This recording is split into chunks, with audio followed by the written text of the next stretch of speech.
Peace and love, y'all. It's your brother A.D.V.I.S, and we are here with another episode of What's the Word Wednesdays. This is season 2, episode 19.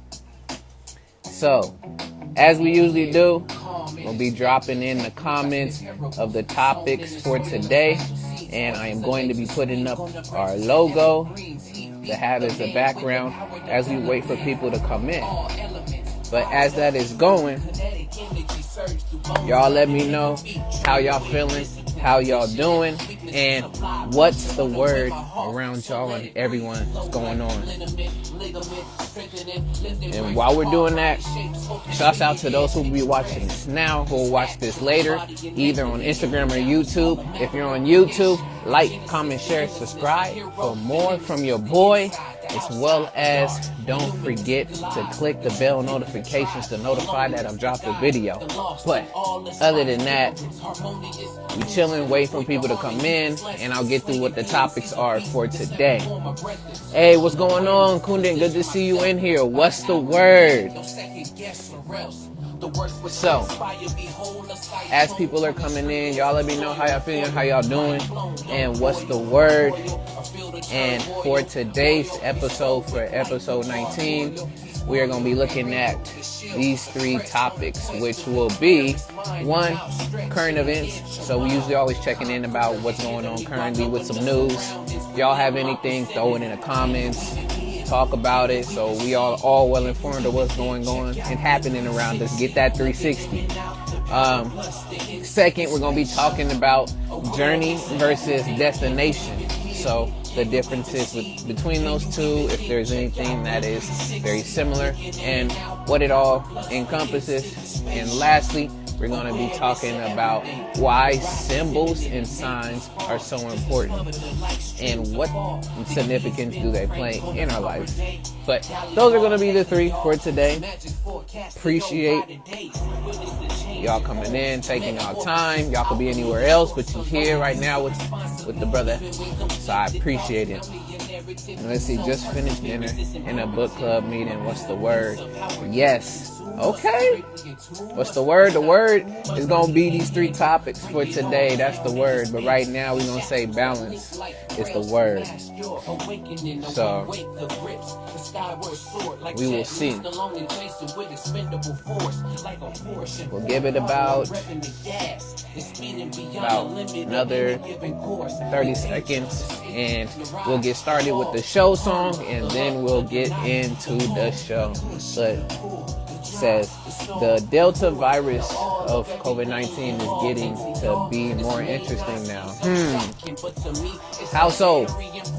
Let me know a little bit. I know usually during the news I don't add people in.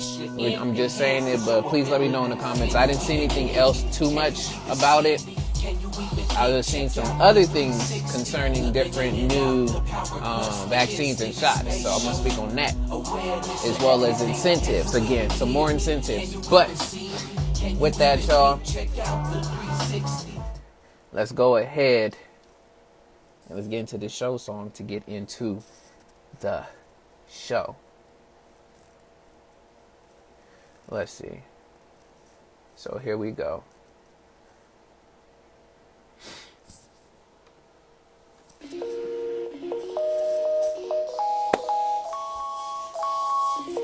If you learn the song, you learn the song, just the chorus. You can sing along. If not, it's all good. But they be asking us, what's the word? So we tell them like, what's the word, y'all? What's the word? What's the word, y'all? What's the word? What's the word, y'all? What's the word? We tell them like, what's the word? What's the word? What you heard? We gotta know, yeah, what's the word? Once again, y'all, it's your brother A.D.V.I.S, and we are here with another episode of What's the Word Wednesdays. This is season 2, episode 19. Let's clap it up in here. So yes. So appreciate everyone that is here right now, and those who will be watching this later. If If you are watching this later on Instagram, YouTube especially, don't forget to like, comment, share, subscribe, as well as hit that notification bell so you'll be notified when I drop videos and more content to tune in. But with that, y'all, I appreciate y'all. For episode 19 today, we're going to be getting into the 3 topics, which first we're going to be getting into our current events, so our news portion. Second, we're going to move on to the topic talking about journey versus destination, the differences, similarities, all of that in there behind that. And lastly, we are going to be looking into the last topic of the night, which is about why symbols and signs are so important. But with all of this, y'all, you're more than welcome. Drop them in the comments. If y'all have anything, please share along. I am grateful for your time and your participation. So, with that, let's get into these current events. But right now, let me see. I got a nice comment before I even get into the current events. And I see Kundan ad. There's a lot of mixed info and data manipulation, like people saying the Delta variant infected 50% of vaccinated people. Interesting. The only thing I remember hearing about is that it was more rampant, if not, it was more likely for those who are unvaccinated to be seeing a high surge of this Delta virus or this Delta variant. So the data right now is all over the place since it is a new variant, so they're trying to figure it out, you know. There's going to be a deeper meaning down behind that, but we'll see as more data comes out to start squaring away the inconsistencies. But thank you for sharing that. Speaking of that, for the topics today when it comes to the news, we're going to be looking into still health, some health updates. We're going to be looking into some more lifestyle, as in figures and things that have or notable news that has happened. And then we're going to be looking at also some news pertaining to business or money again, and lastly, other changes when it comes to things within schools. So, and this is more so in the athletics field. So, here we go. First one for we got for health is, I'm going to come back again. Last time we talked about this new vaccine that was created by the German folks, which is called A.D.V.I.S.S, and now they have an update. So let's see what this update is about, if it is an update or not. So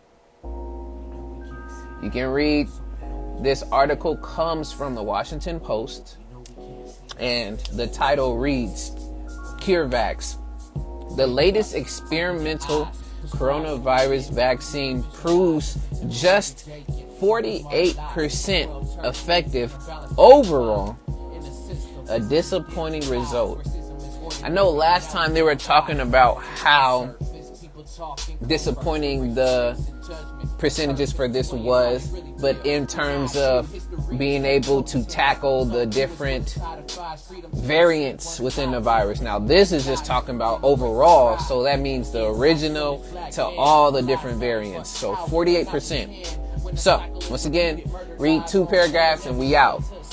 So article reads, the latest coronavirus vaccine developed by the German firm A.D.V.I.S.S turned in disappointing results Wednesday, falling short of the 50% efficacy threshold for success defined by some regulators. So anything that's over 50% in certain aspects is seen as a success. In this particular case, it fell short of that, so it is not a success from those particular terms. Now, hopes have been high for A.D.V.I.S.'s shots, which use messenger RNA. This is a different type of technology, similar to that of the highly effective Moderna and Pfizer biotechnic vaccine. So it's very similar to the topic before that I spoke on with this, where it's trying to mimic that and basically use the same technologies and formulas as the other two. But the final analysis reported in a company news release revealed that the 2-dose regimen was only 48% effective overall in preventing people from falling ill with at least one symptom in a trial. Last thing here, and we out. CureVac, whose vaccine comes with easier storage requirements, so it seems like it's easily readable because of its storage facilities than other mRNA shots, laid out a possible path to salvage its vaccine, emphasizing its utility to people from 18 to 60 years old. So do you hear that? Hear that? It says that even with those requirements that it's gotten there, it still has a possible path to salvage its vaccine, emphasizing its utility in people 18 to 60 years old. Just think about that.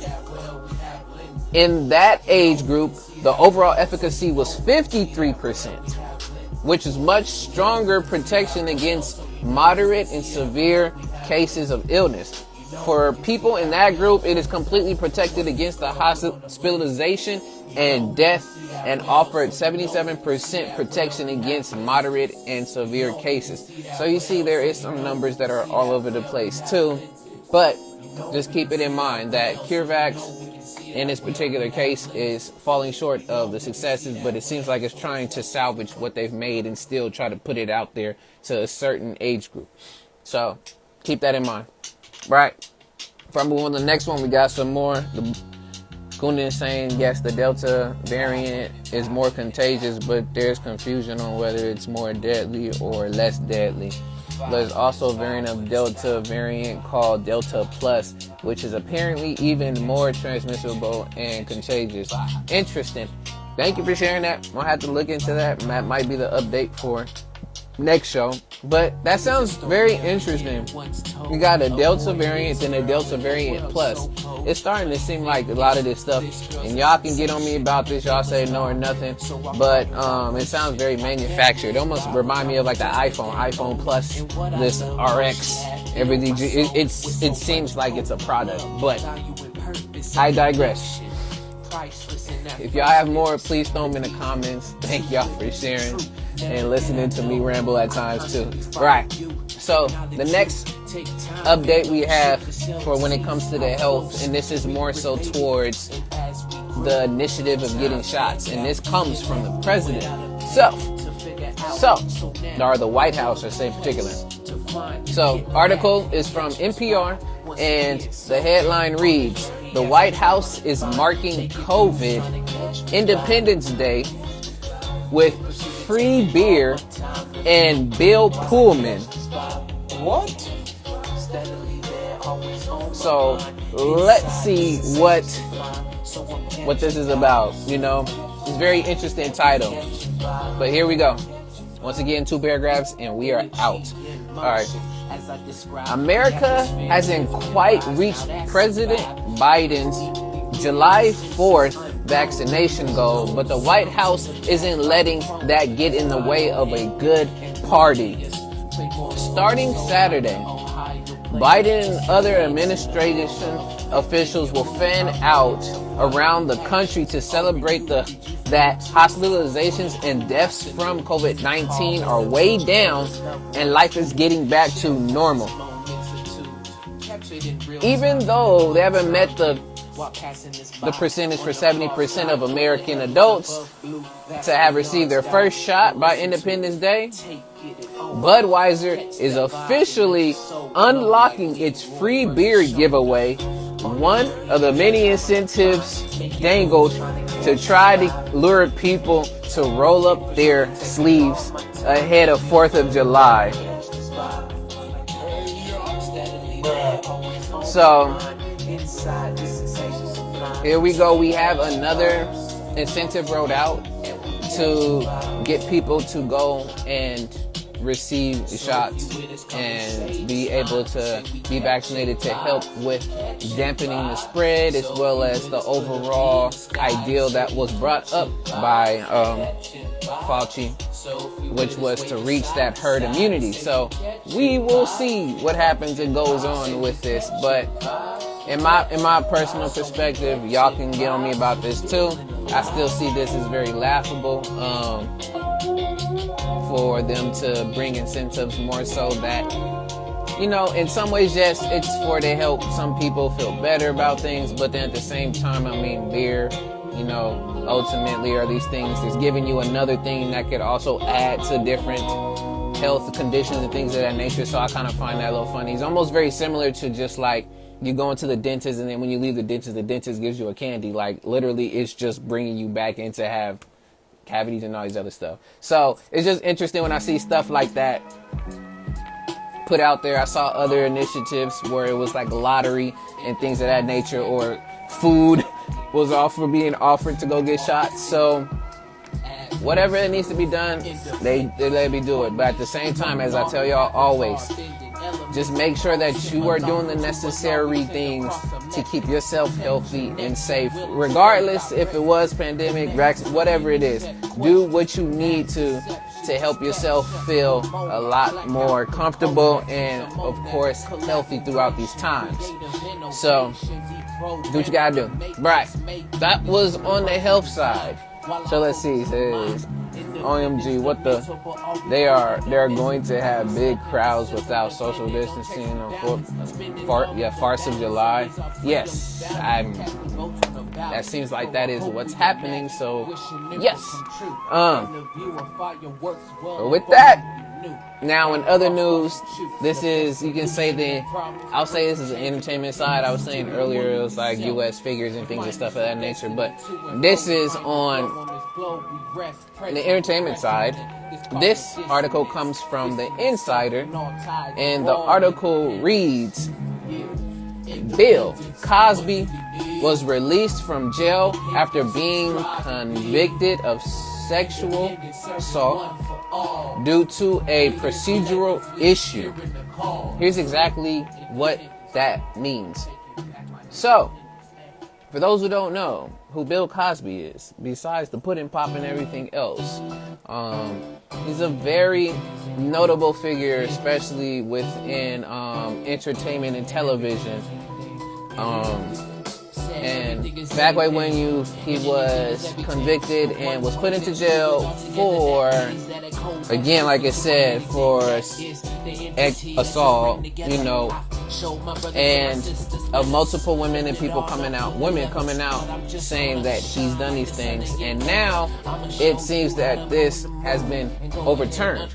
So let's look into this. Let's see what that's about. 2 paragraphs and we out. Alright. So, Bill Cosby's 2018 conviction for assault was overthrown Wednesday. The Pennsylvania Supreme Court ruled 6-1 that Cosby was denied a fair trial. A 2005 deal Cosby made with former District Attorney Bruce Castor played a part in that ruling. I don't know what the deal is, but yes. So, Bill Cosby was released from prison Wednesday after his conviction for sexual assault was thrown out by Pennsylvania's highest court. Many were stunned by the decision, including Cosby's spokesperson Andrew Wyatt, who told Insider, "This is amazing news. We're excited and we want to thank the Pennsylvania Supreme Court." So a little background and then we are out. In 2018, the 83-year-old comedian was convicted in the 2004 drugging and to assault of former Tempe University employee Andrea Constant. Cosby, who denied having relations with Constant, served 2 years of a 10-year prison sentence. But I'm not going to go into any more of the further cases, but the update is that Bill Cosby has been released out of jail. His conviction has been thrown out due to an unfair trial and probably a few other factors that took into that too, but not too sure. Just wanted to share that with y'all. My thoughts on this. I will say there is a lot of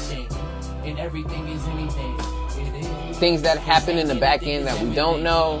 Back then, there was a whole thing with Spanish Fly and how that was appropriate. All these other different things that happened and went on with it. How it was used, its uses and things were very different back way when. Not excusing what could have and what could be at this point. I personally don't know. It's always a he say, she say. Very little to not much evidence. You know, I mean, in that particular case, and with this, only thing I will say about Bill Cosby is that was very interesting to me is, again, you got to follow the money. He was very close to acquiring NBFC, something like that. One of these news broadcasts. I don't know if it was CBS or NBCBS, but he was close to securing that, and some things have happened, so I'm just gonna leave it there. But y'all let me know y'all thoughts. Throw it in the comments. And peace and love, the sister Superb, aka Big Sue, in the building. How you doing? What's the word? But let's move on to the next topic. But let me see what we got in the comments. So yes, they said, oh yeah, I read about Bill Cosby released today, and now they cannot try him again for the same crime because of double jeopardy. Interesting. It's apparently the rule about the prevention from self-incrimination, because Castro apparently said in 2005 he wouldn't persecute, but then he did. The same guy in Trump's impeachment trial too. Wow. Interesting. Wow. We'll speak on that. Now we got the next one, and this next article comes from the Washington Examiner, and the headline reads, who are the figures whose statues the House voted to remove? Hey, listen. So, article reads, I just wanted to let that sit. The House of Representatives voted on Tuesday to remove statues of historical figures who had racist attitudes towards black people, which manifested in their political careers.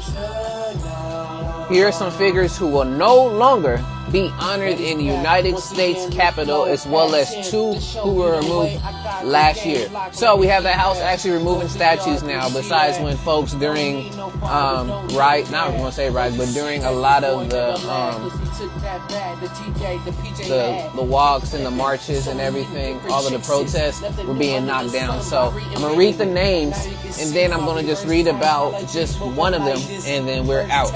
So one of them is Chief Justice Roger B. Tanley is one of them. Another one was Vice President John C. Calhoun.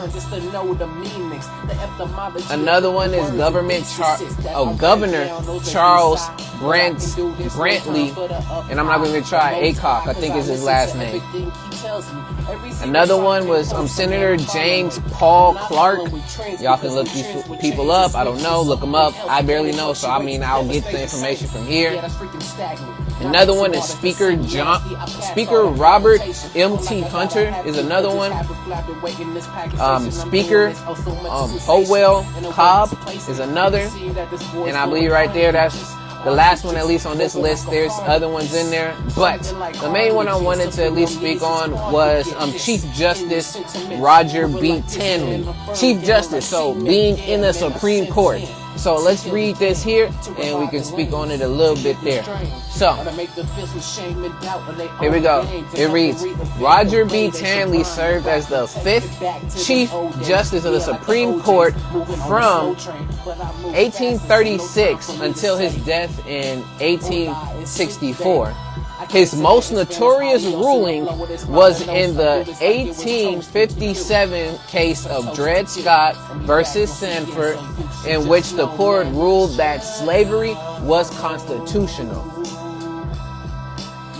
And this is an excerpt. It says, they had for more than a century before been regarded as beings of an inferior order, and altogether unfit to associate with the right race, either in social or political relations, and so far inferior that they've had no rights which the white man was bound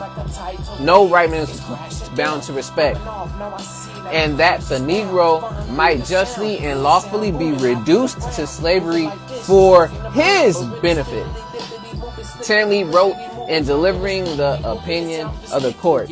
So, I'm not going to get any more into that, but you see why justice, court system, and a lot of different systems in here have a lot of racial bias, a lot of different,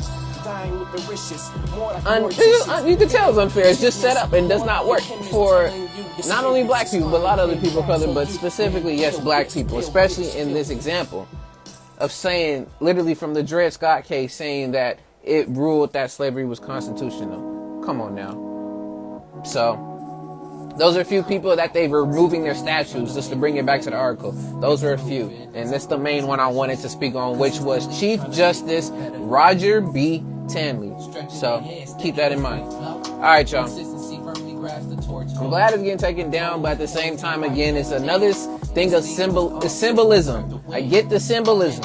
But now is there going to be other laws and other different protocols put into the Constitution, into the U.S. to help against either the discrimination, all these other things to make it right for black people? Is that going to happen? It's cool you can take all these statues down. Cool you can change all these school names. You can give us, street signs and stuff. But those are all just symbolism. Need more than just symbolism. But let's continue. If y'all have anything, throw them in the comments. We keeping it going. So let's see. Yeah, interesting. Yep. It took them long enough. I know. Exactly. All right.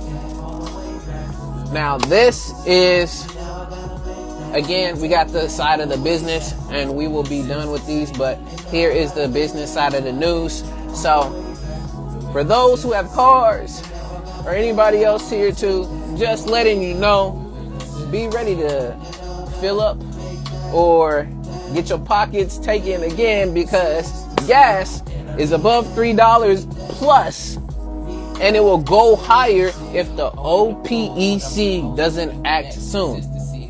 So just know the gas is about to go up again. We know usually during the times where gas fluctuates is up and down, especially during the summer, is very high. But just letting y'all get ready to know that's what's going on. So here goes a bit, and then we're out again. American drivers need OPEC and Russia to come to the rescue. Gasoline prices averaging $3.12 a gallon in the United States. So this is just the average. Right now, where I'm at, it's $4. It's almost like $4.25 in certain places already. According to the AAA, are the 7-year highs, just as millions of people hit the road for 4th of July holiday weekend.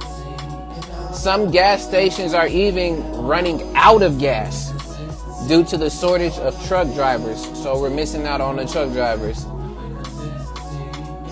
I'll put a few more and we're good.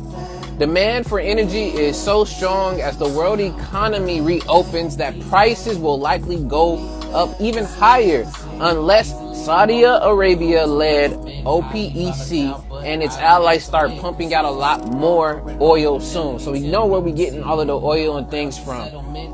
What's going on? Brother Trim Dog Millie in the building. What's the word? Good to see you, brother. The oil producers, collectively known as OPEC Plus, could announce plans to just do that after a meeting on Thursday. So we'll see what happens. Here's the last thing and we out. U.S. oil prices just finished June at $73.47 a barrel, leaving them up 34% in 2021. This marks the best first half of a year since 2009, according to the Refinitiv Oil Research. So we will see, but just letting you know, gas is going up, the heat's going up, all these things is happening, but stay tuned in. But just letting y'all know, it's gonna start getting high, especially if we don't get the imports from where we're taking or getting this oil from, you know. But that's next in the news. For all my folks who love to vape, especially off of Juul, y'all might want to rethink using this particular brand from Juul. So I'm going to play a video and then I'm going to speak a little bit on there. But this is from CNN Health. And shouts out to the brother JJ Preem in the building. Good to see you, brother. What's the word? So this comes from CNN Health, and the article reads, e-cigarette company Juul to pay $40 million in North Carolina lawsuit settlement. You know? I said, how you doing, brother? Glad being here early with you. That's what's up, man. I appreciate you being in here. Thank you. So let's hear a little bit, okay, what's going on with this. If y'all can hear it, y'all let me know. If not, I'll make sure that I turn it up as it goes. But let's hear what it has to say. Juul says it's stopping selling the most popular vaping flavor after all in the United States. Mint. What about menthol? You brought that up yesterday. Yeah, and that is going to be the big question. What we do know for now is that Juul says they will give up their most popular flavor, which is mint, which the Wall Street Journal has reported is 70% of their sales. I mean, that's a huge hit to their business. But you remember, the Trump White House signaled their plans to ban all vaping flavors except menthol next week, to ban them. The flavors, though, are what's so controversial because that is something that health experts point to as what may be hooking American kids. 1 in 3 high schoolers vaping just every month is something they're seeing. So this is something that really affects so many kids, so many parents, so many schools. Wow. So yeah, y'all. So they are going to be discontinuing that, and I'll read a little bit in the article, but y'all already heard from it if you did, that basically the e-cigarette company Juul Labs will pay $40 million and make changes to its business practices to settle the first state lawsuit that alleged its marketing to teens. North Carolina state attorneys announced on Monday. I'll read this last part and then we're done and we speak on this. But the settlement follows a lawsuit filed in 2019 by North Carolina Attorney General John Stein that claimed Juul marketed its products to children and misled the public about risk associated with those products. The order issued Monday will restrict the e-cigarette manufacturer's sale and advertising in the state and provide funds to help those addicted to e-cigarettes, which is so interesting. Peace and love, brother. I see you up in here. Bodyologist in the building. I see you, my G. And peace and love to the brother Prince King in the building as well, too. You're Prince and the King at the same time. What's the word, y'all?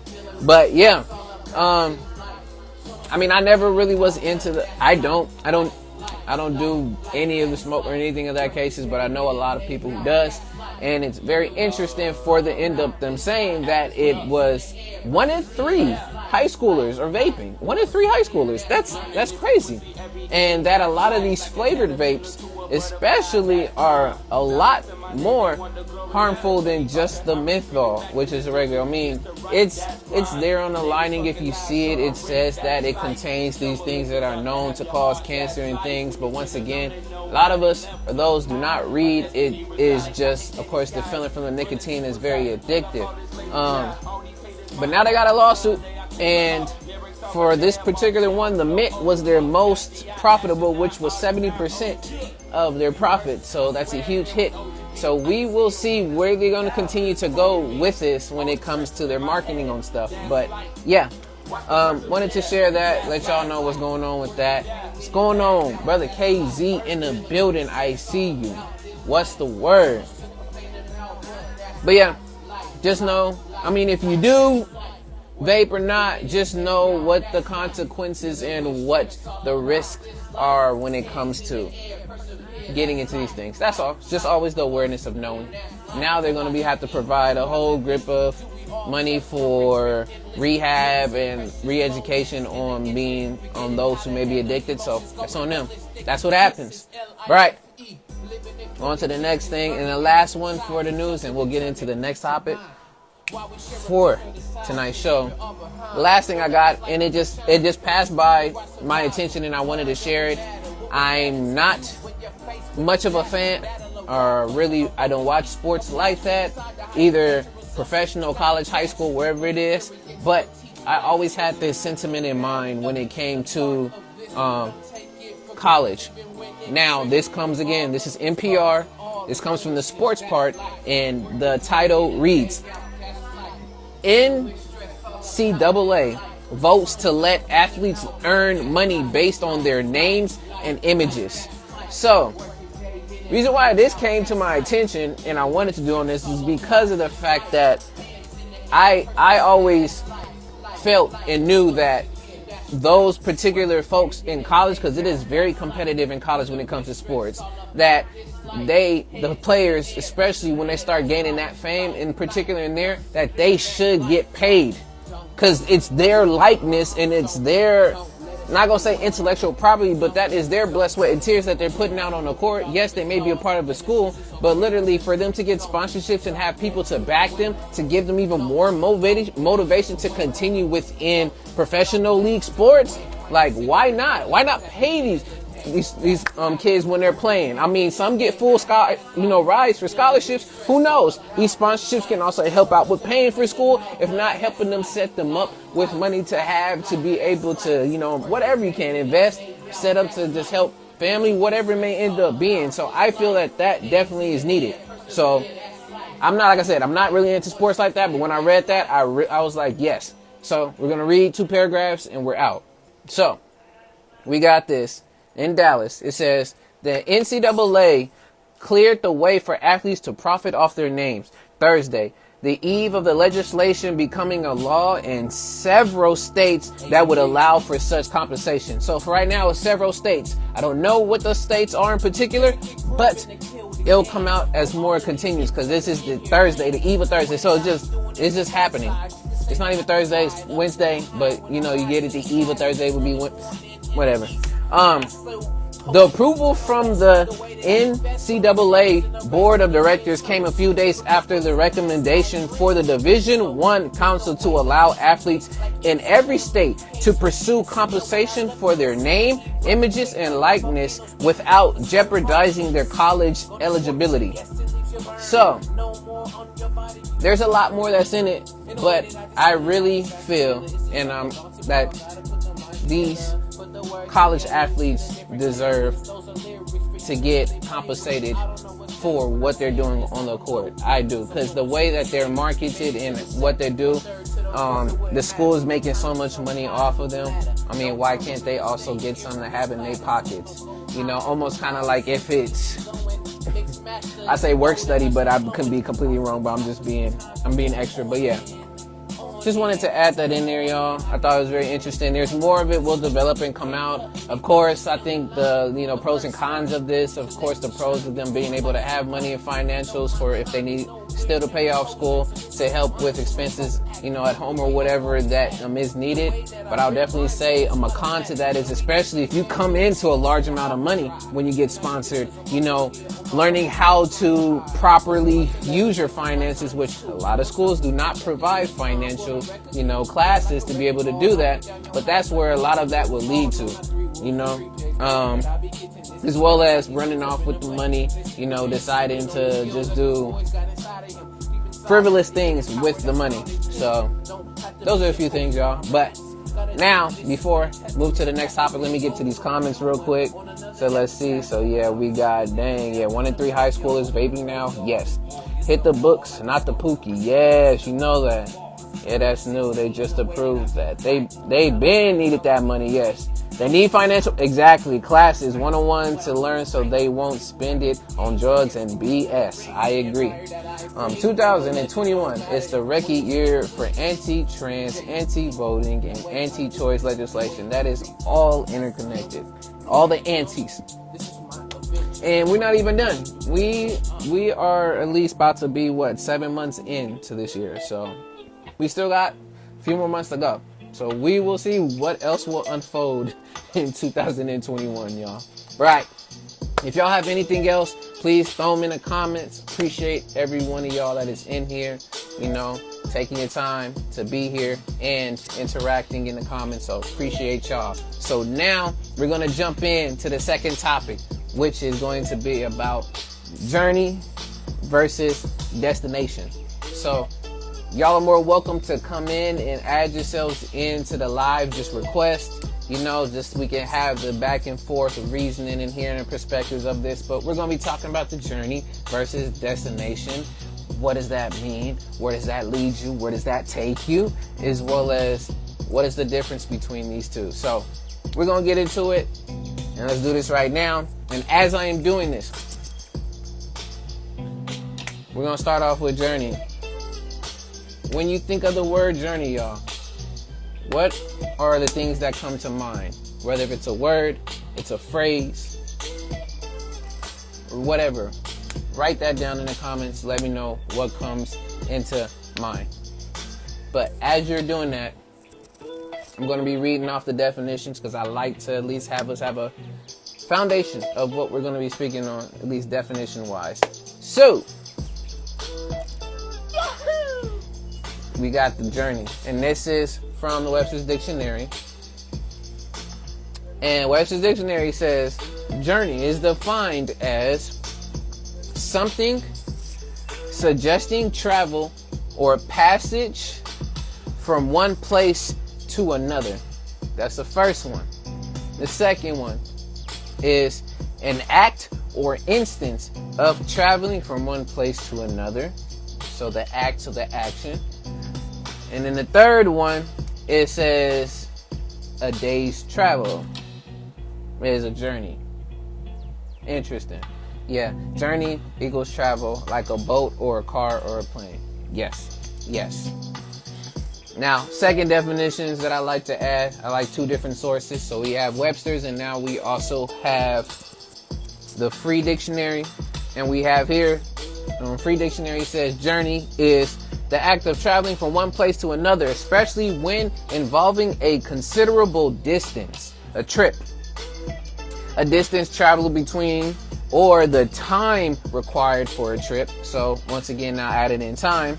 And then another one is a process or course likened to traveling, such as a series of trying experiences, a passage. So we will see. All right, let's see. Journey.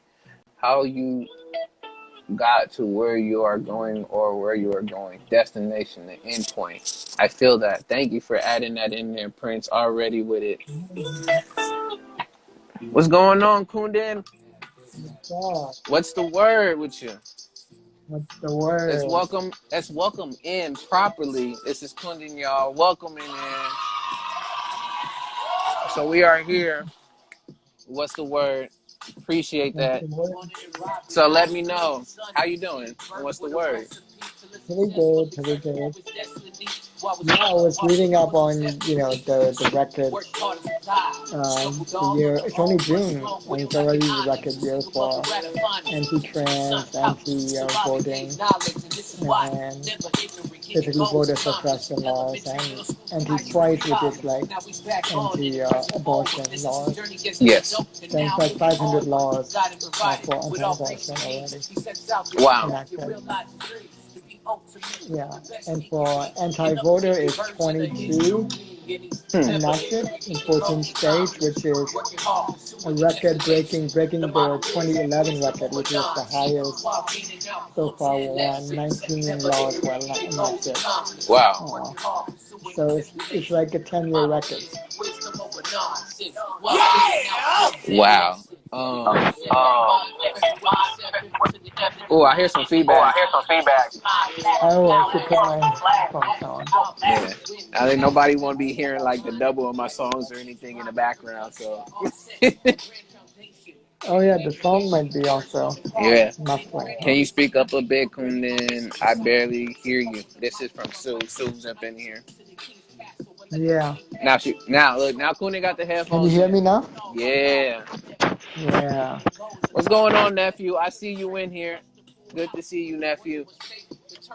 So, I appreciate you sharing that. And I mean, now as you're giving me all this information and you're telling about all these records that are being broken, I'm starting to piece a lot together since we've passed over into the 2020s, which some people are starting, of course, to equate it to, the Aquarian age and all these other different things, so that information Mm-hmm. is coming out, perspectives is changing, and a lot is being moving forward.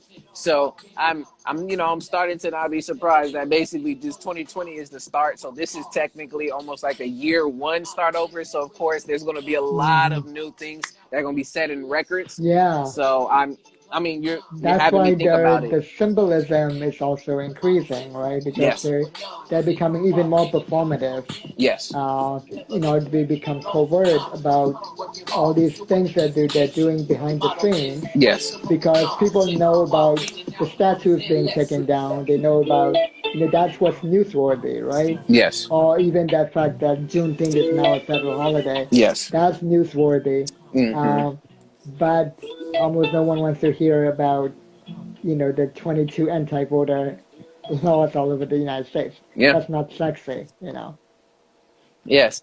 In that Yeah, same token, yeah. that's why if everyone that's why being aware and paying attention to what's going on in the news is vital, because what will Hmm. happen is during this time of a lot of change and new records to be broken, there's also various different distractions that will be thrown your way so that you cannot hear about Exactly. all these other things. So I know one of the things that's got people back and forth is the whole if aliens are a thing, aliens are not, as well as where the Hmm. origins of the virus came from. And now that I found out that they didn't actually have the origin strand of the virus, and it was being deleted by China. And then this is going Hmm. on, and then Bill Gates, their whole marriage breakup, and then Kim Kardashian and all of them breakups and all these other different things in entertainment, just to be throwing you off to let you know that, oh yeah, there's an anti-pill that's doing this, or oh yeah, did you know now they're bringing back firing squads to kill people when Hmm. they're on death row, or did you know that they're also trying to ban from different Hmm. schools critical race theory and not providing funding for a lot of these different places. So a lot of all of this other stuff is going on, but it is being, of course, drowned and cloaked by a lot of the distractions from the entertainment and things of sorts. Hmm. So Yeah, just and be it's all aware. interconnected, right? Like even the record-breaking year for anti-trans, legislations, right? Yeah. On the surface, you're like, okay, of course it would affect, black trans people, especially kids below 18 years old. It would affect them the most. But at an even deeper level that people don't realize, you only realize when you study the history. Like, I learned a lot from Alok Man and how um, a lot of the stuff, about how the very concept of gender as distinct from sex, not just the gender binary, but gender itself, Yeah. was invented to uphold systemic racism.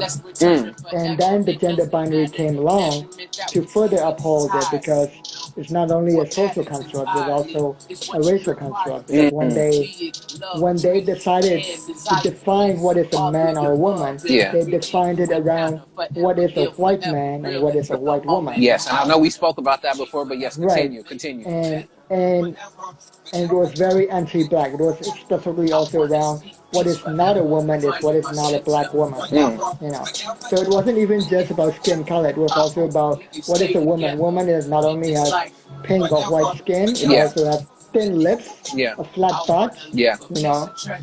flat chest, skinny, you know, curvy women. That's not a woman. So when you realize the historical context, Yeah. then you see, oh my God, the anti-trans legislation, not only would it affect black trans people the most, but also it is about upholding white supremacy once again in a different way by upholding the gender boundary, which is around whiteness itself. Yep, exactly. Yeah.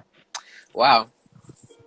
Once again, always coming in here. Yes, Kundan spitting facts. Yes, yes, all the time. So, I mean, with that, when you was hearing earlier, what would you describe a journey? What is a journey to you? Yeah, it made me think about just like an image of somebody traveling on a boat, and just that was the association I had on a ship going across the sea or an ocean, you know. Yeah. Or a boy walking across the desert, like in The Alchemist. Uh, yeah. Yeah, I was Or gonna. a search, Yes. yeah, or even a search for something, right? Mm-hmm. Like even the parable of the sower, Sower. that was a journey. That was a Mm-hmm. journey, right? And we went on a journey as we read the Write the book. So book. Exactly. yeah, Exactly. So you saw, like, yeah, yeah. See, I'm so glad you're yeah, bringing up these examples because yeah. exactly what was going to be using, not Hmm. just as examples for both of these two here. But my next thing I want to ask you, like I usually do with this stuff too. So it So makes me think about not only space, since I mentioned we went on a journey. It's not just about going from A to B in space, but yeah. also A to B in time. Because when we went on a journey, we were sitting in our rooms in the same place, Yeah. but we went on a journey in time Mm-hmm. and even in transformation because we went through a mental shift. After reading it, something shifted in us. Yes. Yes. Yeah. So my next thing to you is, bro, all right, Kundan, is what are the pros and what are the cons to a journey, or you can even say Mm. prepping for a journey, or whatever that comes to mind. Pros, I guess it can be fun. You discover new things. And like I said, you might go through a transformation. You Yes. see new things, meet new people.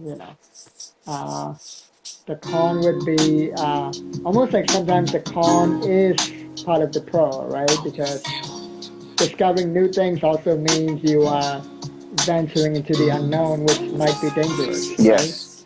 Uh, it can also be tiring or exhausting because you spend a lot of physical energy and even mental and emotional energy, going through the journey or even prepping for the journey, right? Like like knowing what to pack, how much to pack Yes. is it's a mental struggle. It can cause you stress. Yes. So yeah.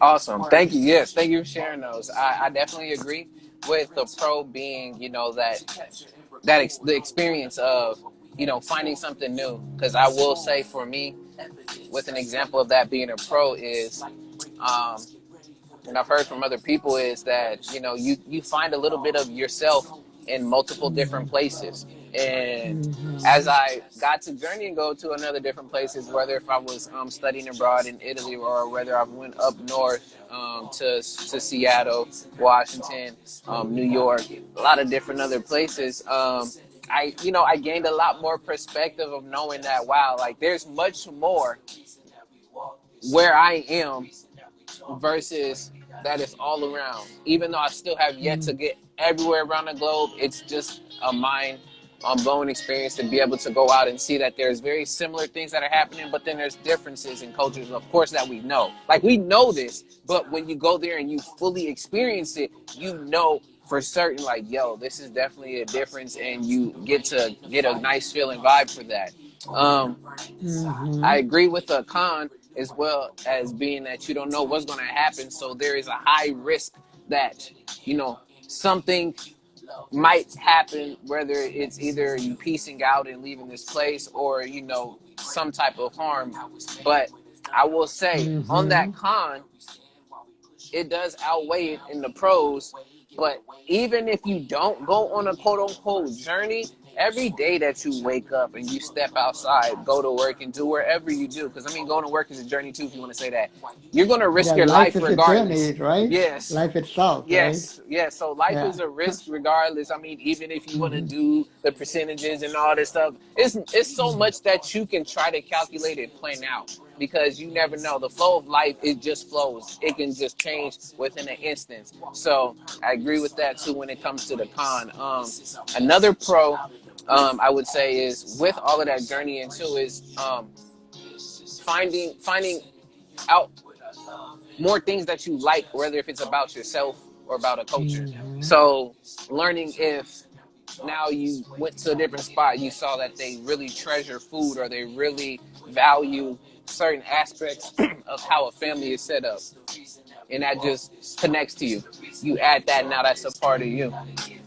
Another con would be when it comes to that, like you said, is the planning and how that could become stressful for my folks who love to be punctual and on top of their things and just want to have a whole itinerary of like at this time we're going to do this and then after this we're going to go here and then we're going to go here and then go here. So those who love to stick to a plan, sometimes that's just not how it goes when it goes on a journey.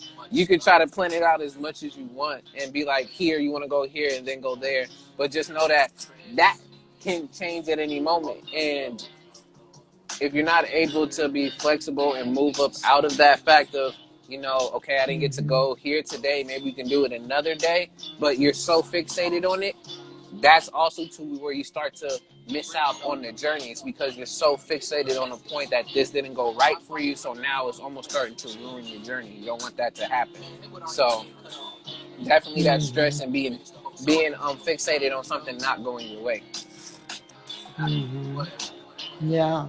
And on that note, I think that even storytelling or reading fiction or even reading true stories is a mental journey inside yourself because I find that when I read a story, right, such as, the Yes. Parable series, I might gravitate towards a certain character and reject another character, right? Even Mm-hmm. though in reality, I am every character in that story, right? That's the Mm-hmm. path to wholeness. So then the question becomes, why do I gravitate towards a certain character Character. and why do I reject another character? That becomes a journey of self-discovery to find out about myself, like what am I aspiring towards Yes. and what part of myself am I rejecting and why, right? So it Mm-hmm. becomes really good journaling questions and it's a journey of self-discovery inside yourself. Beautiful. And I mean, you just Yeah. went right into it. So then, my question would be then, before moving into the destination, is Hmm. why would you want to go on a journey? What's the reason for going on a journey in the first place? Hmm. Yeah, like some people would say that the journey is the point, right? That the Mm, destination is the icing on the cake, right? mm-hmm. And if you apply the journey metaphor to the process of mastery of a skill, Yes, and I think we might have talked about this before. we did. Yeah. We did when we talked Uh, about flow. Yes. yeah, when we talk, yeah, like about how there are these long plateaus, Mm-hmm. right? And then you peak, right? There's moments of peaking, of rising up, and then there's a peak, and then there's another long plateau, Yes. right? So the long plateau is the time you get to rest and have that self-discovery and learning, Mm-hmm. right? And the peak is the dopamine hit that's temporary, right? Mm-hmm. But so many people get addicted to the peak. So in this example, those peaks would be like checkpoints in the journey, right? And the Mm-hmm. plateau is the actual journey, and then whatever goal you have might be your like final destination, right? Mm, Most people get addicted to the peaks, the dopamine hits, that they start doing these avoidance patterns, yes. right? There's a really good book about this called Mastery by George Leonard. Okay. Uh, not to be confused with Mastery by Robert Rich Greene. Green, yeah, yeah. They're two different books. So Mastery by Josh Leonard is a very small book. So, and he talks about how some people become dabblers Mm. because they are so addicted to the peaks Mm-hmm. that they dabble in many different things. Uh, I mean, some people are multi-passionate, it's fine, but like some people are dabblers not because they're multi-passionate, but because they have an addiction to the peaks, right? And they Mm. just like, uh, yeah, they just get bored with the plateau. Then the moment they have a plateau, they start doing some other passion, right? They're not developing Mm. their skill, Yes. and some other people might be he calls them hackers who like if they master like one aspect of a skill like in tennis if they're good at the backhand Yeah. um, they might not try to develop their front hand, right? So Mm. they just settle for one being good at one aspect of a thing, and he Mm. calls them like hackers, and there's like a third avoidance strategy that I forgot. And then, but he says that the healthy one is the person who is on a constant journey of mastery where there is really no final destination. There are only the Mm. checkpoints, Yes. those peaks, and you just get into higher and higher peaks and longer plateaus where you learn to enjoy the journey more and more, the process Yes. itself more than the the achievements. Yeah, I mean, you said it so well. Great yeah, examples and also book references to it. But right. yes, the importance when it comes to that of the journey, it really is. And I'm gonna liken it to this, and then we are gonna continue though with Mm. destination. Is like you said, it's about the journey itself, and that's where a lot of people get caught up with journey and the destination Mm. is basically looking towards the destination, which we will say is the future, but not being present for the journey that's happening now. So it's a whole thing between the present and the future. So it is always great that you have a destination, so at least you know where you're going, but be present in that moment in time so that you can get fulfillment and find yourself within the journey. Yeah, So, he even said in his book that it's unfortunate that the face of mastery in the mass media and pop culture is either the agony or the ecstasy, right? But in reality, the face of mastery is serenity. And he had to really look to find those faces when he did his research, but he eventually found them, and they're like so beautiful. Those pictures of total serenity when somebody is in their process rather than their peak. Yeah, wow. yeah, More and more, y'all. But yes, yeah. if y'all have anything too on the journey, y'all are more than welcome to join the live as well as put it in the comments. Yes, I forgot to say disclaimer. If you do come on, and if y'all not ready, yes, this does go on YouTube. But if you're cool Mm. with that, you're more than welcome to get on. If not, comments are right there for y'all. But now, from there to the journey, now, to get out to all y'all as well as Kundan, when you hear the word destination, what are the first few things that come to mind? And I will set it up with a definition so we'll have something awesome. But y'all put them in the comments. If you want to, Kundan, you can go right into it. Or if you want to think while I'm also saying the definitions, you can do that as well. Yeah, speaking of peaks, I just visualize like a mountain peak or something. So when Yeah. y'all hear destination, what are the first few things that come to mind? Kundan Mm-hmm. said a peak.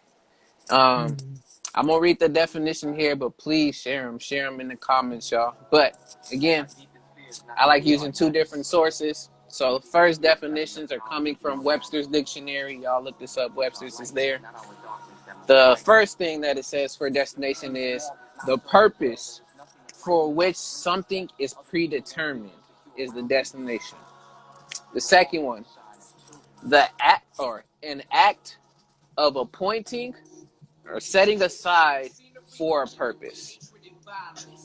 Third definition, a place to which one's journeying or to which something is sent And then the last one on here it says a place worthy of travel or an extended visit. So a place worthy of travel or extended visit. Now, I got two more for you, and this is from the free dictionary. I like the free dictionary because it gives you multiple definitions from different dictionaries. It's your one dictionary stop for all your dictionary needs. I was playing. But the next one, it says on here, destination is the place to which one is going or directed. Yes. And then the second one they have there is the ultimate purpose for something is created or intended. And the last one, which it says archaic, which basically means that it's an older definition, sometimes not in use. It is the act of appointing or setting aside for a specific purpose. So, got the definitions there, y'all. If y'all have it, please put them in there. Now, when I think of a destination, yes, I think of like one of the brothers who said earlier in here, or I saw in the comments, was an endpoint. Yes, as well Yeah, the as. point B, right? Yeah. Mm-hmm. So we think Mm-hmm. of point A and point B. So we have the starting point and then the destination. And that line that's in between both of those points is the journey. And that journey can take you to various different places. It don't have to be a straight line. Most of the time, Mm-hmm. life is not like that, period. And if your life is a Mm-hmm. straight line, then I don't know what hack or what particular, hack or what you've dabbled in that has gotten your life to be completely straight. Like, I mean, props to you. I mean, write a book about it because I know there's a much need for people to know how to get a straight life. But most of the time, I mean, that's just impossible because life doesn't, again, work that way. The reason why I keep saying that is because things ultimately change. You think you're about to go and take the light that's coming up, but then you come to find out it says detour and you can't even continue to go straight. Now you have to make a right. And then when you're going down there to make a right, you think you continue going the straight. Now it's saying that the street is blocked off. It's the end road. So then now you got to turn around and you might have to even backtrack and then have to go up somewhere else. So, like I said, if your journey so far has been just super straight to the straight, like, shouts out to you. You've dodged and avoided a number of different things. But most of the time, when it comes to that, yeah, that endpoint between the journey is it's very hard to do that. We got a legend in Mm-hmm. here right now. Shouts out to the brother Huey P. Newton in the building. Good to see you up in here, Woohoo. brother, representing. Is where she go right in here. Peace and love to you as well. So when you think of a destination, I also see within that word, I see the word destiny as well as I see the word nation. So Hence the archaic definition of purpose, yes, because it has the yes, destiny. Yeah. yes. Yeah. So when I'm thinking of the a destination, besides just it being an endpoint, you know, what are the pros and cons to having a destination? Mm. What are those pros and cons? Say all power to Yeah, the like people. Yes, brother. the the pro is almost the same as like the pro for the journey, where it's just that dopamine hit that it's fun to be in a new place. Mm-hmm. It gives you that high, that adrenaline rush of just meeting new people, Mm-hmm. seeing new sights. It's just pure like pleasure, right? Mm-hmm. Uh, there is there's also the pleasure of achievement, Mm-hmm. whether it's even if it's a literal destination that you've reached, right? Yes. You feel like you've achieved something, right? Mm-hmm. Uh, like when I moved from Burma to the United States, it was a Mm-hmm. long 14-hour plane ride. Mm-hmm. Uh, I was just sitting the whole time, right? Wow. Not like the old days when we had to Get up. go on 6 months on a ship, Oh yeah. and right. So, but I still felt like I achieved something, right? Mm-hmm. Uh, but when it comes to the metaphorical destinations, that's even more of that sense of achievement, right? When Mm-hmm. you when you've hit that, uh, let's say you want to finish writing a book and you finished it. That's a big achievement, right? Uh, a smaller version of that might be you finish writing a poem or a song, right? So there's different levels of the destination, I Yes. think. Yes. That would be like the pro. The con would be almost like the same as the con for the journey when you get addicted to the the idea of the destination that you forget to enjoy the journey, the process of getting there, because getting there is in the future, right? Yes. You might never get there. You don't know, right? Mm-hmm. But the journey, the process is happening right now, Yes. right? So you might as well enjoy like what is happening right now and learn to enjoy that. Yes. Yeah, yeah, I think that's the pro and the con. All right. And Yeah. once again, And speaking of that, also one more thing to add to that. There, in terms of goal setting, mm-hmm. I think if your goal or your destination, right, is Mm-hmm. always growth and learning, you'll never Mm-hmm. be disappointed. You'll never feel failure. Exactly, and that Yeah. was one of the cons that I was going to add was definitely that you being again fixated on just one point. So then, when you say Mm-hmm. you get to that destination, now is that it? Like, is that it to life? For you know, Mm-hmm. if you set a certain destination where it's to help you continue to grow, like you said, and continue to learn, then Mm-hmm.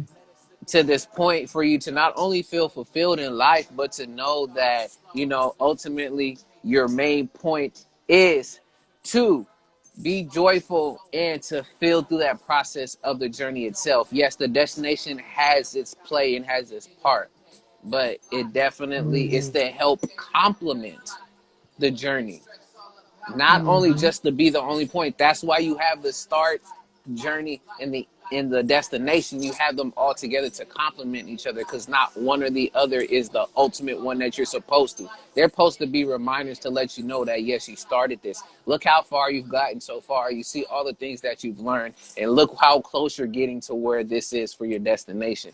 It's all just a nice reminder to let you know that you are here now in the present, and this is what you're experiencing.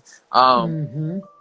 And to see everything that happens during the journey as just data or feedback, right? hmm Which is part of the learning. Like, for example, I used to get uh, disappointed about, like I would launch an online course and I might get only one sign up, right? Uh, but it's just data. It's just telling me, oh, this is what did I do, right? This is what I get for this price, for this offer, uh, for this way of marketing. Yes. Um, Maybe one of these things and the data points, one of these things or more of these things, right, are not working. So what's not working, what is working, right? Yes.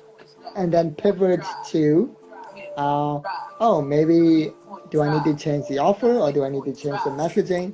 And then pivot into what I need to change. Back to parable of the sower, right? Embrace change and shape change, learn from change and shape change. Exactly. And if y'all Yeah. don't know, this is from the. I mean, we were speaking on it earlier, but Kundan has so many different references to books. I feel like he is just a big old encyclopedia. I don't know if y'all remember the Britannica, those type of almanacs and stuff. Like literally, like if you just get to sit down with Kundan, like there's so much that comes out. It's just great reference points. But what we was talking about is the parable of the sower and how that was very privy to a journey and a destination and how that changed and learning about what Earth seed was in the particular book. I'm not going to give y'all all that's in there, but basically the concepts of knowing that ultimately that life has changed, God has changed, and as you continue to Mm-hmm. go on, learning how to roll with that change. And when you're able to Mm-hmm. change yourself, you're able to change a number of different things that are around you, because ultimately that is one of the things that will continue to happen throughout life, which is change. Exactly. But along with that, um, with the destination, because I think we already got to do the why, we got to do the the particular the pros and the cons.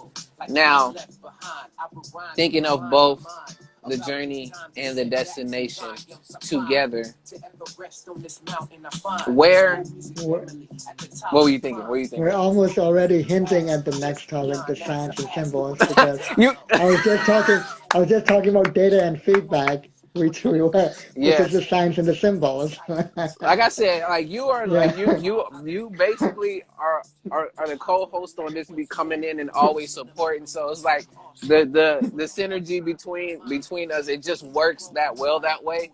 And when other people come in, also it's always a great time. So again, Mhm. if y'all want to join in, you're more than welcome to. We can have literally it could be 4 of us on the screen. So me and 3 other people, we can all be on here. So if you're with it, you're more than welcome to go into it. But before we do go over into the last topic for today, um, to just sum up between with that the journey and the destination, wanted to add in this whole piece with it together is does the journey and the destination ultimately is that I would say is that the end all be all there is to life, that there's only journeys and there's only destinations, is that the end all be all? Um, It's a very weirdly worded it question, might be, yeah. I but mean that's one way to look at it. yeah. That might be the end all be all. Or another way to look at it might be that's the how to Mm, towards the end all be all, which might be um, fulfillment and wholeness, right? Becoming mm, whole and becoming fulfilled. yes.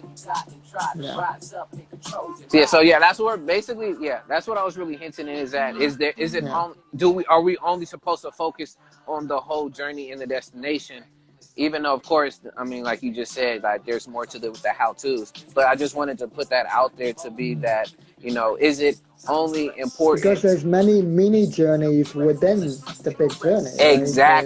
Exactly. So there are many mini destinations within the big journey.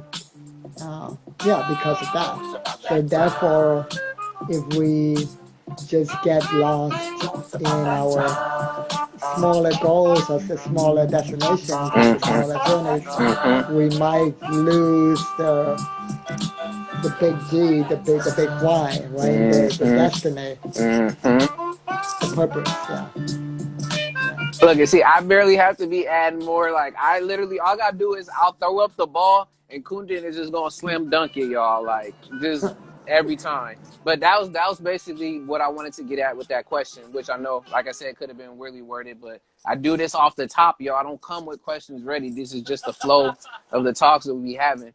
But yeah, the main point was to be that you have to be able to specify what are you talking about. What is an overarching goal? What is short term, long term, all these other different types. Because what can And happen also again? different life areas, right? Yes, We might have different destinations yes, in different life areas, yeah. in relationships, in career, in creativity, spirituality, family, etc. Exactly. Great. With that, if y'all have any more, please throw it in the comments. Continue to go on this journey with us, and we'll figure out where the destination is going to happen with these. This talk is happening today, but now we're going to move in to the last one because we was hitting into it. The last topic for today we have is why symbols and signs are so important. Or if y'all don't think they're important, like tell us why they're not important. Because I can assume, Hmm. I don't want to just only make the assumption, but that is a question. Whether, if they are important. And if they're not to you, Hmm. please definitely share. But why are symbols and signs so important, Kundan? They just well, they just help guide you, I guess. That's why you know some people even deliberately seek out symbols and signs, right? Some people discover them accidentally, which I guess is fine, but it might be more like drifting through life, right? So other people seek out symbols and signs. They might do it in a more secular way, such as hiring a therapist Yeah. or talking to a friend. But other people might seek out symbols and signs and in the music they listen to or the movies they watch, or even in very well defined divination techniques, right? Like I do Do in with my the yep, yep. Akashic records, right? Uh, and some people even look at their poop in the morning, and I have a friend who does that. That's how she does her divination. Well, Mm. the color and shape and size of her poop will guide her, right? So I do that also with bibliomancy, Mm. where actually did that this morning with like this book Gitanjali by Tagore. Hmm. So I put this by my pillow. It's a small book, Yeah. so it's easy to do that. I put this on my pillow, and this morning I just first thing in the morning. So instead of my phone, I'm trying to change my habit too. Yeah. Instead of my phone, I reach out for this book first, which is a more Mm. healthy habit, and then I turn the page, and the page that shows up is my guidance for the day or the week. Ah. So that's bibliomancy. Yes. Yes. Yeah. You can also like I usually ask my Akashic records to guide me, but you can also like put your hand in front of your bookshelf Mm. and just feel the energy of your books and see like which book is calling out to you, right? And then you ask a question and you grab the book that's calling out to you and you turn the page, and the page you turn to is the answer to your question. That's bibliomancy, basically. Yeah. I have heard of that, and Yeah. I know people have used that. I mean, yourself as you're using it to Hmm. give them that question, give them that guidance for the day. Now, I'm gonna do Hmm. this again because you're gonna be like, okay, because I wanted to get into another specific question. I'm gonna hold on to it, but I'm give the definition while I'm doing that. But the question that I Mm. have that I want to ask is, um, are signs and symbols physical things, spiritual things, or any of the different senses? Do we only see signs and symbols only through what we see? And I'll just keep that. That's the question. Now, just so we can have an idea with the signs and symbols again, definitions. Yes, I'm a definition dude. Just so we know what we're talking about. If you're not a fan of it, I mean, okay, go read it I, up yourself. Like you can be I like, am too. okay. It's a So great important to be on the guiding same point. You page. got to be Yeah. on the same page because we've been talking about, Mm. oh, we talking about the stop sign. No, I'm talking about the sign I'm getting from the universe and the stars. Like it's two different combos. So I mean, that could Mm. be the same, but you got to have something. So the free dictionary, it says sign, something that suggests the presence or existence of a fact, condition, or quality. Second definition is an act or gesture used to convey an idea, a desire, information, or command. The B to that says sign language. Sign language. Three, it says a displayed structure bearing letterings or symbols used to Mm. identify or advertise a business or a place. There's a number of different ones. I put another one in here that I see that I like is an indicator, such as dropping or a footprint from the trail of an animal. So that's also different of things of signs. So I mean, some of the definition is kind of already hints on a few different things already with it, but that's at least a definition for a sign. Now, when it comes to a symbol, which don't get confused with a symbol that you can crash and make noise with in music, not that symbol. Um, a symbol is something that represents something that represents something else by association, resemblance, Mm. or conviction. Or conviction. Yeah, conviction. Especially a material object used to represent something invisible. The example says Mm. the lamb is a symbol for innocence. The bee Mm. An instance that typifies a broader pattern or situation.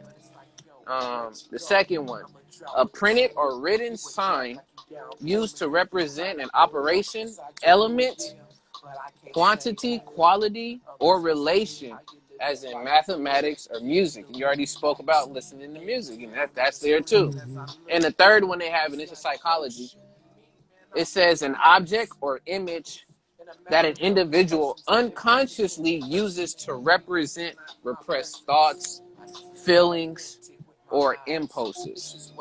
Mm, So those are both signs and symbols. It seems like it mm. definitely has a big hint on it being something to represent some concept, To some represent idea. something else. Yes. Huh. Yes. So would you say that words and logos are symbols? Yes. Okay, because they represent something else, right? Yes, that's why Uh, there's so many different literary terms that we have in English. One of the main mm, ones that I like to speak about too, not just only personification, which is giving life to what we will call non-living things, which we know now a lot of things are not non-living. They are, in mm. fact, living. Um, is I like the double entendres, or they call them entendres, Oh yeah. which basically there's a double meaning within a particular saying of something. So it's like almost, Especially sexual double entendres, yes, that's, often in a sexual context. yes. So I it'd be, like writing poems like that. so I mean, Mm, literally, a double mm, entendre could be like when he's like, yeah, my mom went outside and like mowed the lawn, and be like, yeah, she mowed that lawn, like, just in that instant, it's just like, what you talking yeah. about? Like that would be of a double entendre Mm, in that particular sense, but yeah. it represents a whole different layer of meanings. Hmm. But now, when it comes to the whole aspect of our signs and symbols, just only physical, or are they a combination of different things? What do you have for that, Kundan? Yeah, it makes me think about conscious and unconscious symbols or subconscious symbols because the definition reference Yes. mathematics and also even conscious. Mm-hmm. Yeah, there was something about consciousness because in mathematics, for example,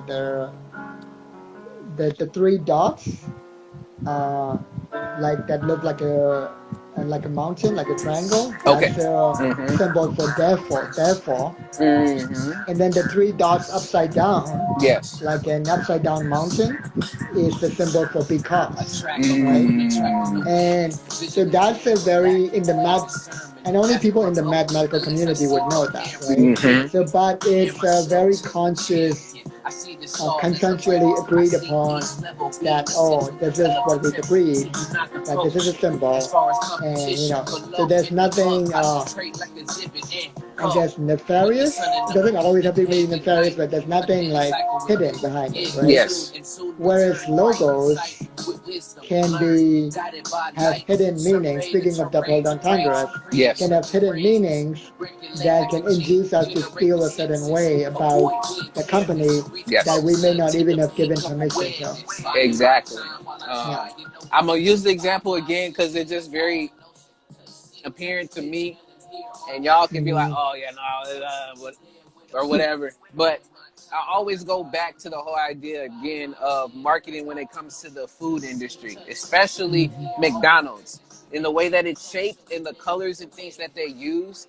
The psychology behind that is that literally the reds and the yellows are set up a certain way to mm, make you more, to entice you more to want to go eat without you even knowing. Like, you mm, know McDonald's and you know the phrase "I'm loving it," you know that, but then unconsciously it might make you be like, dang, like, even though I just ate, like, why am I kind of feeling a little hungry? Maybe I could go get me a little snack or something. And there's just like the mm, color psychology that comes along with that, as well as when you mm, enter a place. Again, we spoke about before, the ambiance, the music, the feel, the vibe, and mm, what you feel can also be, that's a sign of like good energy. Good. We talk about good vibes and energy. That is also a sign. It may not be a physical yeah. sign, but you feel that again, and you'll know like, okay, like, I'm not digging this place, or like, this place is definitely where I want to be right now. Like, it feels really good, as well as, Mm, on top of that, another physical sign that I like to, that I have at least been learning a lot more about. I have this thing right here. Some of y'all may mm, not know particularly what this is, but this is a Turkish it's a Turkish symbol, but it's been used in different societies. But this is called the evil eye, and Oh this yeah. is this is symbolic of basically being able to it's basically it is symbolic to protection as well as being able to ward off, maybe the in sense its name, evil eyes that are watching you that might not necessarily be there for your That, benefit, but it's there to take off that energy from you and to provide the protection. So, I mean, we have a number of different things like that within here. You can go back to Egypt, Samaria, I mean, the Mayas, literally all different types of cultures around the world has these particular symbols, which makes you to start some people to beg and wonder, and I mean they have for years of ideographs of basically how just certain symbols and pictures of things symbolized and started to become what we use now as language and written language specifically. Um, or even the zodiac, right? And how yes, we've accepted that those symbols are for those astrological signs, right? yes, For people born on a certain day of the month. yes. And then even Yeah. in the definition itself, it also says a printed or written sign used to represent an operation or Hmm. element. And I think an element, we have that with fire, water, earth, ground, Hmm. all of those different elements, they represent something. And within, yes, the astrological signs, zodiac, you're a water sign, earth, all these other different things, it gives you details to what this may particularly be. I'll say this: I'm not particularly um, convinced on a lot of the things that are giving when it comes to the zodiac signs and things.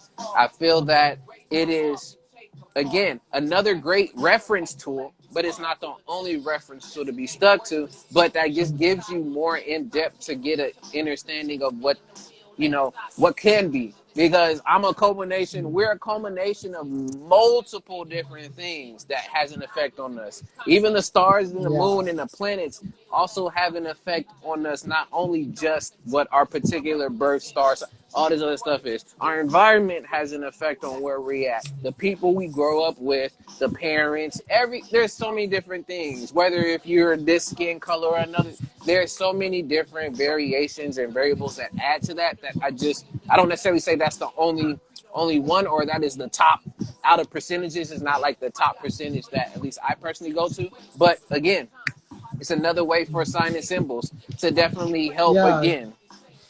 And also what's in pop culture astrologically is very shallow and limited because your what people call your sign, Yeah. right, is just your sun sign. It's basically one tiny aspect of your birth chart. You know, you it so that doesn't determine the entirety of you. Like you have to Yes. like read the whole chart, and even within that, there are different systems. There's a Western astrological system known as tropical astrology. Mm. Then there is the Vedic astrological system, also known Okay. as sidereal astrology, which is different. Like my sun sign is Gemini according to the Western system, but I'm actually a Taurus in the Vedic system. Mm. Wow. And then in our Burmese astrology, we count not only the dates we were born, but the actual day of the week we were born. Like, Yeah. so I was born on a Wednesday night, right? So we have 8 days of the week because we count Wednesday into Wednesday morning and Wednesday Tuesday night. night. Okay. So there are 8 days. And then each day is assigned an animal spirit. And so I was born on the day of I think the Tesla's elephant. So it's almost like the day itself has its own consciousness that's assigned that's guided by the animal. So similarly in the Vedic system, we don't really see those as planets Mm. the way the Westerners see them. We call them graha, which is almost like deities to us. They almost have their own living consciousness. Wow. So it's more of a very interactive, mutually relational way of living with the world, which is very different from Western astrology. So in the Eastern astrology, like the Burmese and the Vedic, it's more of a relational thing where we literally are trying to be guided by the consciousness of the day itself. Yeah, Yes. And again, y'all, yeah, the days of the week, or I could say the strength, yeah, they all have other meanings on top of them. I mean, at least within you can say the yeah. Western culture, It's a each of the very days, animish perspective. Yeah. yes, there's references to different Greek Roman gods, as well Mm-hmm. as the different, again, bodies of planets in the Mm-hmm. sky. So each one of them having a certain reference. That's why I've said it before. What's the word Wednesdays? It's literally on Wednesday.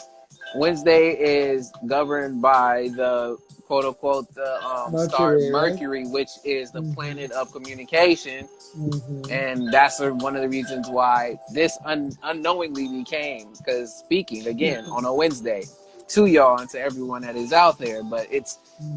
these are all different symbols, and these are all different signs that at least give us some type of knowledge to where are we at on the journey, and how far are we going towards wherever we're setting for our destination. Now, another point I wanted to question to throw out is, you know, I just said it the other way. Are signs and symbols used as programming tools? Oh yeah, especially subconscious sexual programming. Like Mm-hmm. to we know that sex sells, right? Yeah. But it's not always so overt. Sometimes it's more covert, right? Mm-hmm. Like you were talking about the McDonald logo, right? Yeah. Similarly, if you look at the Starbucks logo carefully, Yes. it actually looks like a woman spreading her legs. Like it's the first time I saw that, like I couldn't unsee it. I was like, Wow. oh, damn, like you know.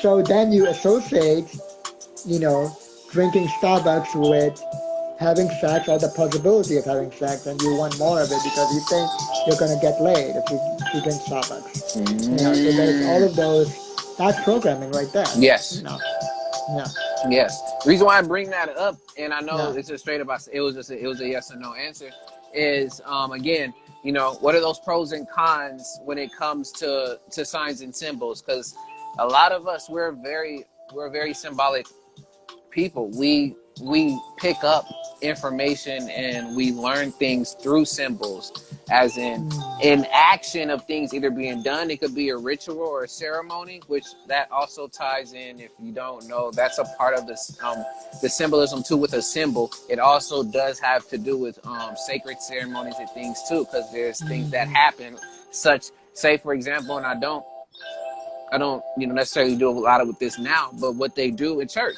when they're doing the whole thing with the body of Mm-hmm. Christ and the blood of Christ, those are all symbolisms to symbolize whatever point that had happened in the Bible, which when Christ had gave his blood and shed his, body and things for us, And the in the Christian, symbols create a story that yes, at each time they do the ceremony, it reinforces the story in yes, people's heads. It's an exactly, anchor. In NLP, they would call that an anchor as well. yes. So Right. pros and Yeah. cons to signs and symbols. Hmm. Yeah.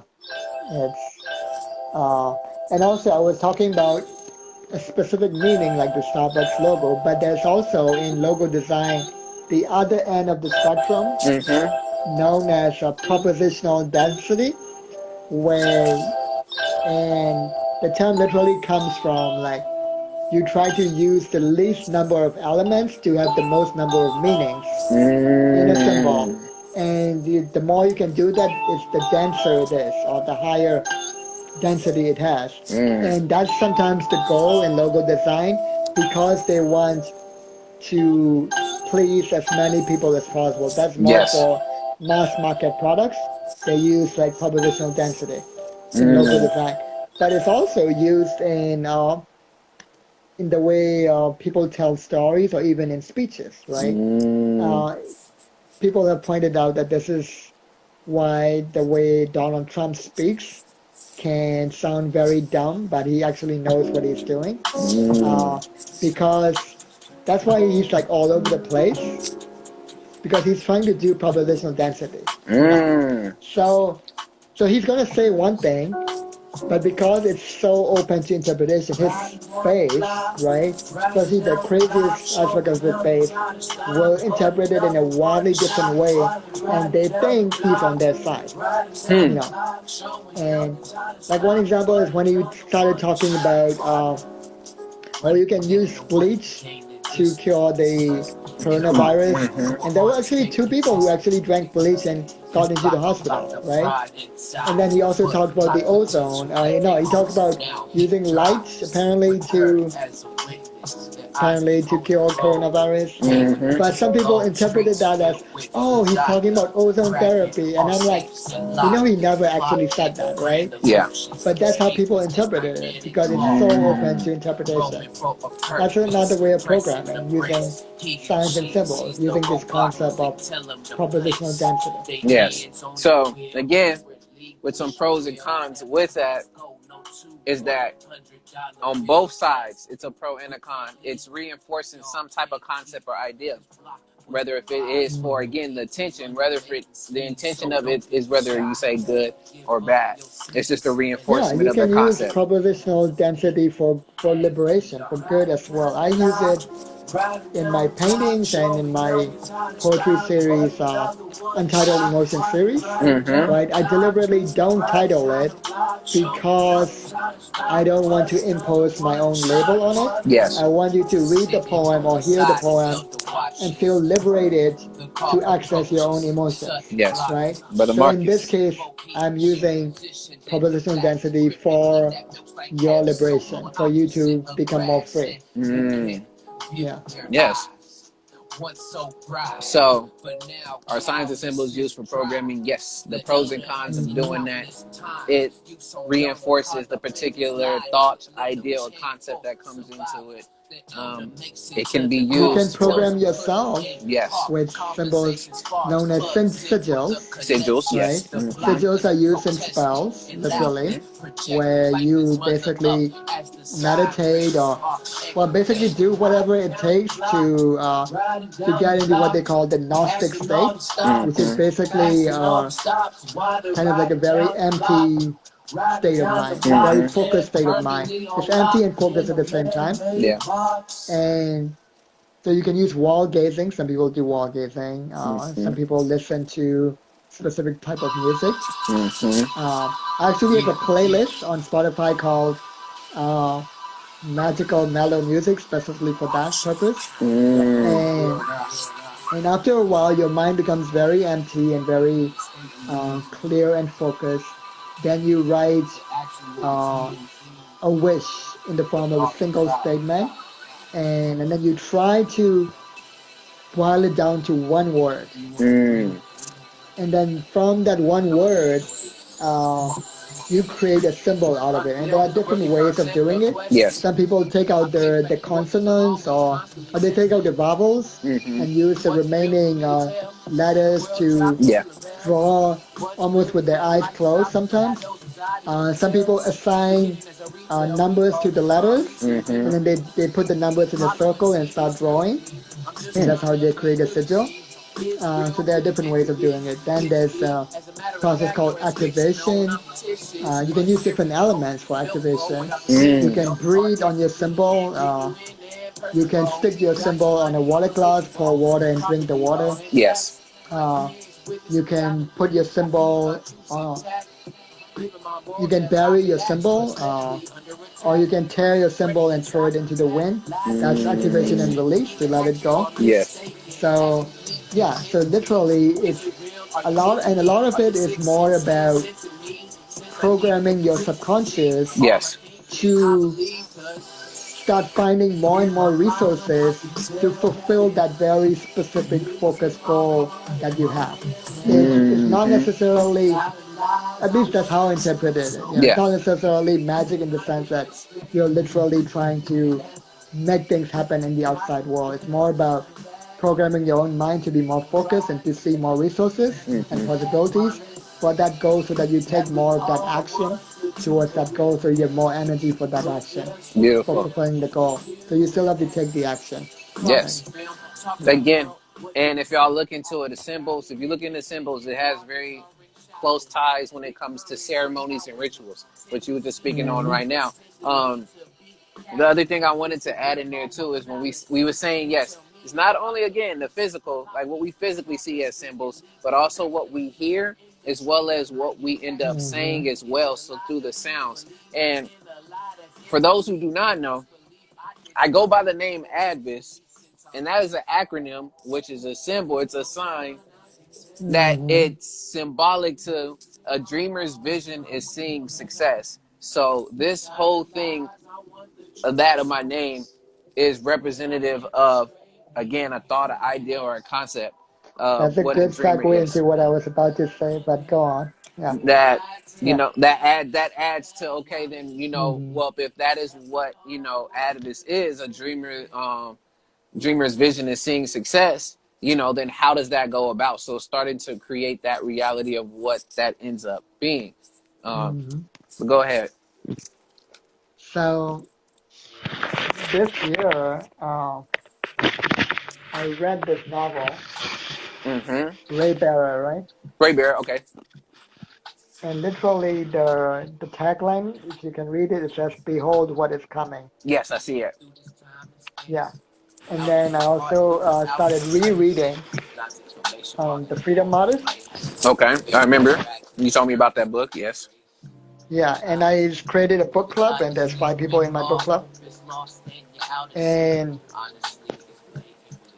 Mm. so where right now there's as I reread it, Mm-hmm. I'm finding that oh wait, why can't I? Oh, there we go. It's a dark screen right now, but it's all good. Um, but I don't know as you, why I can't. Yeah, why I can't flip the it's when I flip the camera it's getting me into the invite screen, but I can't invite people, so I don't know what's happening. interesting. So so um but yeah, so literally as I'm reading it, I'm starting to see the symbols and the signs in the book Yes. that I didn't see before. And in fact, one of the symbols in that book was what was life changing for me, which was the symbol of the upside down boy, right? Mm-hmm. And when I saw that symbol, because that symbol was the catalyst towards the climax of the story, right? So to me, Mm. when I read that at that time, I was like, oh, I need to, I'm upside down too. I need to embrace my upside down Yes. ness or being upside down rather than reject it. So, and that's how I can become happier and more peaceful. Once I Mm. embrace my own upside downness, because it's not me that's upside down, it's the Mm-hmm. entire system that's upside down. Yep. So for me to be right side up, I need to be upside down to be upside downness. Because even mathematically, when something is upside down and you're upside down, if you can do it twice, it Yeah. becomes right side up, right? So basically, Hmm. yeah, I think that's how it goes. Or do Yeah. it once, yeah. You do So, it once, anyways, cause yeah, you do yeah, it you do once, it once, because yeah, if you do you do it that, once, if you do look yeah. at some people say that they turn their life around a full 360. When you No, do a 360, you're right back facing in the same spot. So when you mean that you've turned your life around, you did a complete 180. So that means you're literally looking facing somewhere else completely different.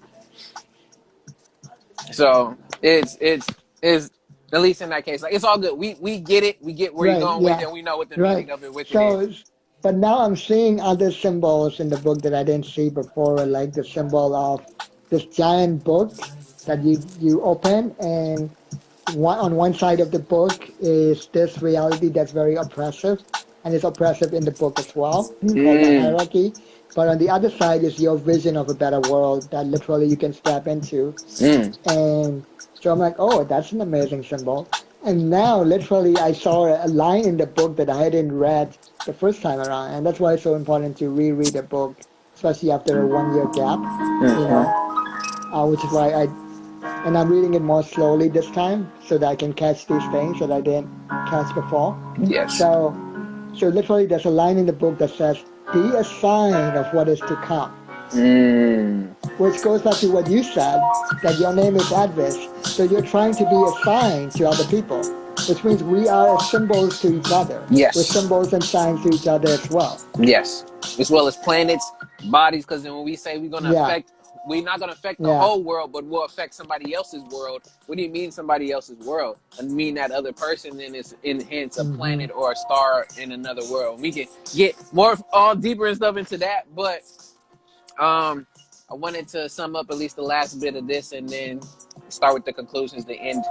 And I always, again, appreciate you so much for rocking with hmm, me like you always do. If y'all don't know, this is Kundan. Please, on there, you'll see there is a button at the top. This right, what's the word Wednesdays? Push down there and please yeah, follow for more educational and a lot more insight on so many things from Kundan, as well as on YouTube. I'm gonna have his link hmm, to his Instagram or to Kundan's Instagram, so then you can also do that and follow and find more stuff there. Um, yeah. but your last thoughts when it comes to at least why symbols are important, and then if there's a wrap up you want to add, please add it. Yeah, speaking of be a sign of what is to come, another thing that was striking in the Freedom Artist that I didn't notice before was so the hierarchy is like a metaphorical representation of what's happening today in this world, right? In the real Mm. world. So there was one point, one character in the book said, "We will overthrow the hierarchy not through violence, but through the underground." And Mm. the underground in this case represents the subconscious, the psyche, you Mm. know, the mystical, the magical, the symbolic, Yes. right? And which is why the next step is to be a sign of what is to come. So I feel like that's where symbols, signs, and even storytelling, they all come into play. They are it's all narrative warfare because the physical warfare, Yes. conquest is easy. Mm.